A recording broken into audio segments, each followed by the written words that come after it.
I don't know about you, but it seems like the Ravens are going to be able to draft two all-pro corners automatically just with the return of Marcus Peters and Marlon Humphrey. Yesterday I put out a video showing what I think is, possibly Marcus Peters' most impressive interception or defensive play. Obviously the interception, return for a touchdown against Seattle in his first game with the Ravens was an unbelievable play.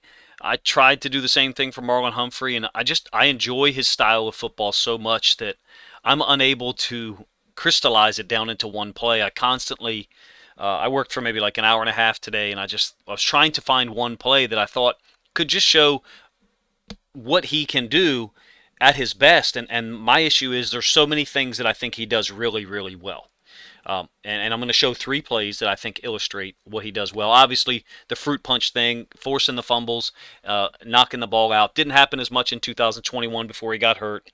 But that's a very, very unique skill. Not many guys have been able to master that. Charles Tillman was the last guy for the Bears, and I think he forced maybe even more fumbles than Marlon Humphrey did. What's interesting about Humphrey in terms of the forced fumbles, I think he had 8 in 2020. He did not make the All-Pro team that year. He did. He made the All-Pro. He made All-Pro in 2019, but not 2020 when he had 8 forced fumbles. But in any case, let's get to the film. I'm going to show you 3 plays from Marlon Humphrey. What the Ravens are getting back in terms of capability. He's lined up in the slot here against the Chiefs. I believe this is 2019, early in the season.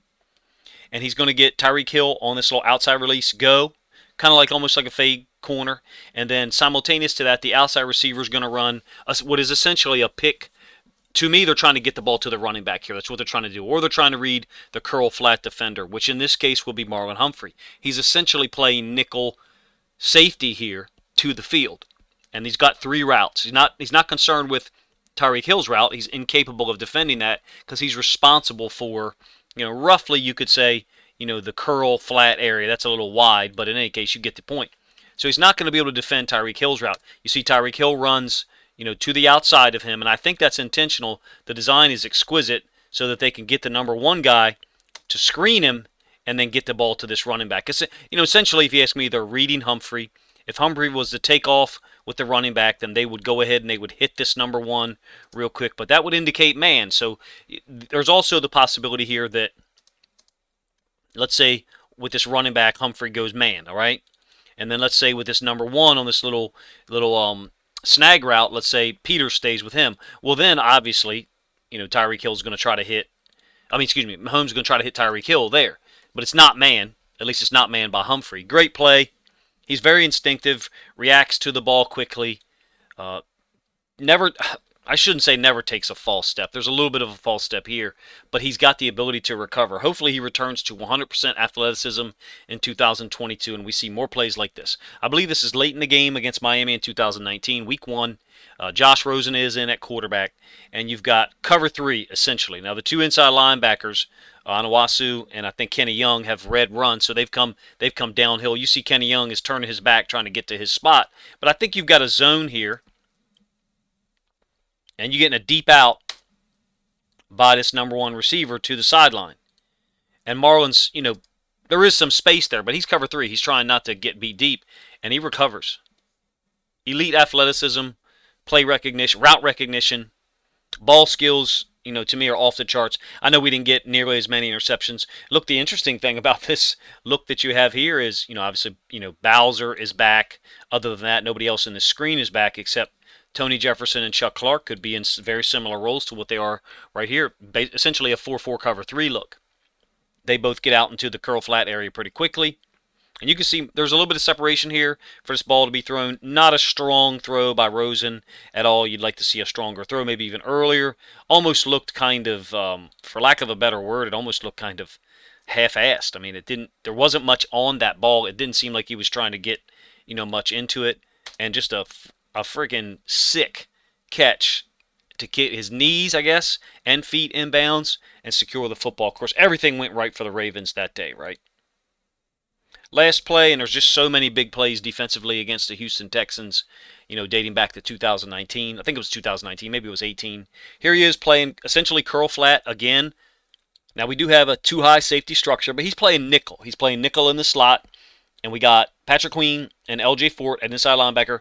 If you don't recognize this already, this is the touchdown, this fumble return for a touchdown by L.J. Fort that Humphrey forces on. I think it's Brandon Cooks, but I could be wrong. It might be Brandon Cooks. Right here, resolution is not great, so you'll get the end zone angle too. What I like about this from a Humphrey's perspective is, first of all, you're getting a little just stop route curl by number one. Whenever he plays curl flat, to me, his instincts are pristine. He's got the right leverage here for this number two. He understands he's got safety help. I'm going to go ahead and let him go. Now, there might have been a call from Peters here to let him know that he's got a short route and a vertical. There might be some kind of call going on. I don't know what their mouthpiece situation is. So maybe he's carried him a little deeper than you would expect in certain instances, but I think it's great. Then he recovers. They let the ball get thrown underneath.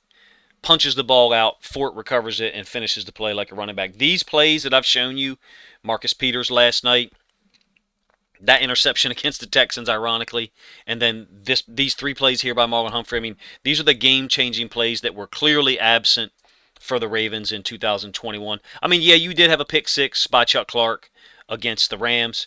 There's Humphrey recovering. Brutal, accurate, swift punch. I mean, you can teach that all you want and you can do drills for it, but not everybody is willing to commit the way he is. And it didn't work in 2021, but to me, it's like a poker player or a home run hitter. You know, you go through cold spells and then all of a sudden you have that 2-week stretch where you force 3 or 4 fumbles.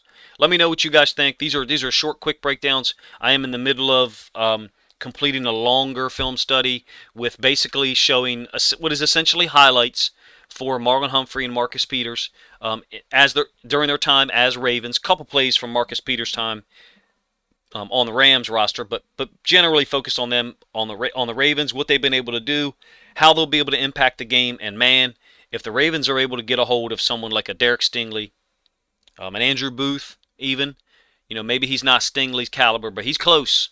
And he's versatile. To me, Booth kind of reminds me of Humphrey in a lot of good ways. Jalen Petre will be another one. Dax Hill. The Ravens are able to get a hold of someone along that caliber of those guys and pair them up with Humphrey, Peters, Marcus Williams. Chuck Clark is smart and savvy, and he's a veteran.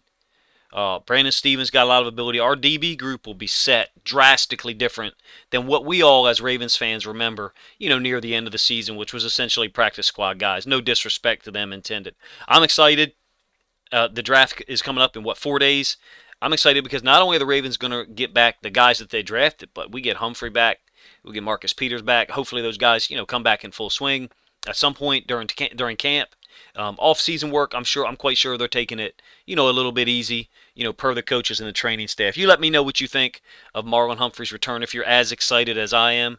I don't trip off of his bad takes at all on Twitter. In fact, I'll be honest with you, I like most of them because I understand what he's trying to do. He's just trying to get attention and people talking about him, and he's very good at trolling all of us in that way. Anyway, let me know what you guys think of Marlon Humphrey's return along with Marcus Peters to this defense, really giving Mike Macdonald 2 elite chess pieces, 2 elite rooks that are out there and able to move anywhere across the field quickly and make plays, against the pass, against the run, and by forcing fumbles.